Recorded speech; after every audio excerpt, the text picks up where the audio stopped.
now look at another example of using a two-way ANOVA, because in the last example there were two effects we wanted to investigate. In this example, it's just that there's some structure in the data, and it's to show we can make the analysis a bit more efficient by taking that into account.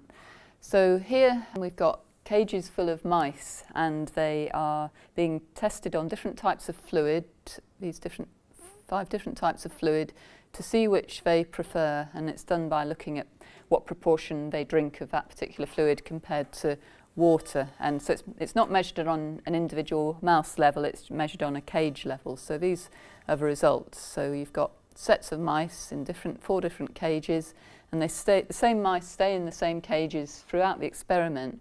So you might expect there to be some correlation in the results for the 5 results for cage 1 and for cage 2, because the same group of mice that are in each cage.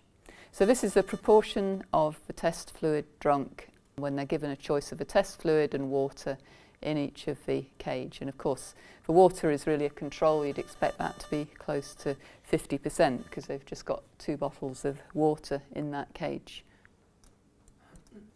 The analysis we might think of is we've got the fluid type, and that's what we're really interested in. And I mean, what you could do is you could just do an ANOVA and put fluid type in it, but that would miss the fact that you've got the same mice in these cages throughout the experiment, and their data might be correlated. So there might be a tendency for cage 1 to have higher or lower values than other cages, for example.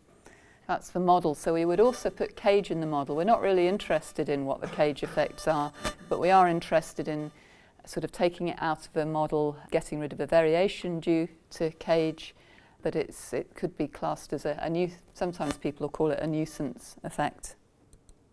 We fitted 2 things in the model, so our analysis of variance table has 2 rows, and we're interested in the p-values at the end. Well, we're particularly interested in the fluid type, which is highly significant. So there's highly significant differences in the amounts, in the preferences of the mice for different fluid types. But it's interesting to see that the cage effect is also significant, and so that is going to have made the model more efficient compared to if we had just completely ignored the fact that the same mice are in the same cages throughout the experiment.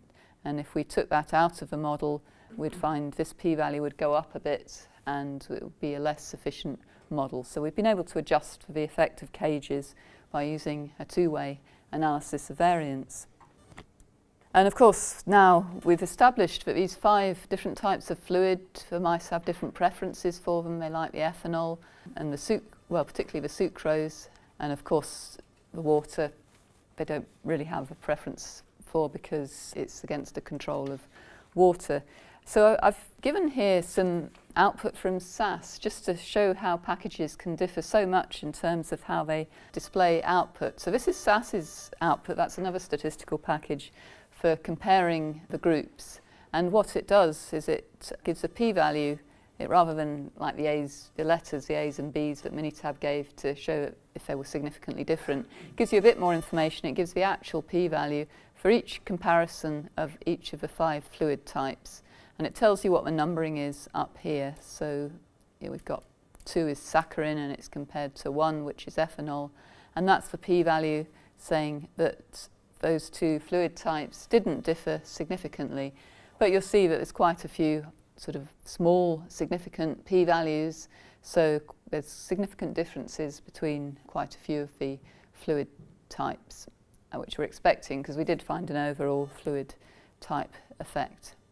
And you can look at the mean values to see which was the most favoured one. So the sucrose was the most favoured, that's number 4, and that's actually significantly higher than all the other types of fluid. So clearly the sucrose was the preferred fluid over all the other options.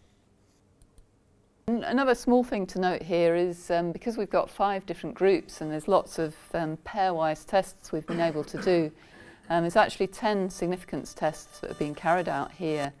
If the more significance tests you do, then the more chance that one of them is going to be significant just due to random variation. So you need to bear that in mind. If you want to take more account of that, there are ways of adjusting for what's called multiple testing, but I'll not go into that here. But it's just to sort of bear in mind, the more tests you do, then the more likely you are to get a significant result just by chance. And it's the borderline ones, which we don't have many of here, but if you say got a p-value of 0.04 and you've done 100 tests, then you need to bear in mind that 4% of those are going to give false positive results.